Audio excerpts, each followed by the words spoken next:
ప్రజా యుద్ధ నౌక 5 దశాబ్దాలుగా తెలుగు నేలనే కాదు యావత్తు భారతదేశంలో భూమి కోసం భుక్తి కోసం ఈ దేశంలో ఉండే పేద ప్రజల విముక్తి కోసం తన పాటనే తూటాగా మార్చి దోపిడీ వర్గాల మీద ఎక్కుపెట్టిన ఒక గొప్ప ప్రజాయుద్ధ నౌక గద్దరన్న గారి విగ్రహ ఆవిష్కరణకు ఇక్కడికి ముఖ్య అతిథిగా విచ్చేసిన పెద్దలు గౌరవనీయులు రాష్ట్ర ఉప ముఖ్యమంత్రి శ్రీ మల్లు భట్టి విక్రమార్క గారు, అదేవిధంగా మరో మంత్రివర్యులు శ్రీ జూపల్లి కృష్ణారావు గారు, మరి వేదిక మీదున్న అందరూ ముఖ్య అతిథులు, మరి ఈ విగ్రహ ఆవిష్కరణకు మూల కారకులైన కొల్లూరి సత్తన్న గారు, కొల్లూరి భరత్ గారు, మరి గద్దరన్న గారి సహచరులు శ్రేయోభిలాషులు, మరి ఏ ప్రజల కోసమైతే గద్దరన్న గారు మరి జీవితాంతం పోరాడినో ఆ ప్రజలందరికీ కూడా మీడియా మిత్రులకు, మరి నాసా కింద మీసా కింద నిన్ను జైల్లో పెట్టినారు, నీకు నాకు తేడా లేదయ్యో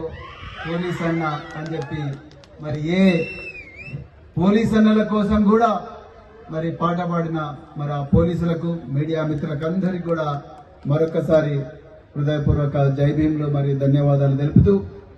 మరి మొట్టమొదట తెలంగాణ రేవంత్ రెడ్డి గారిని, అదేవిధంగా ఉప ముఖ్యమంత్రి శ్రీ భట్టి విక్రమార్క గారిని నేను ధన్యవాదాలు తెలుపుతున్నాను. ఎందుకంటే వారు నంది అవార్డులను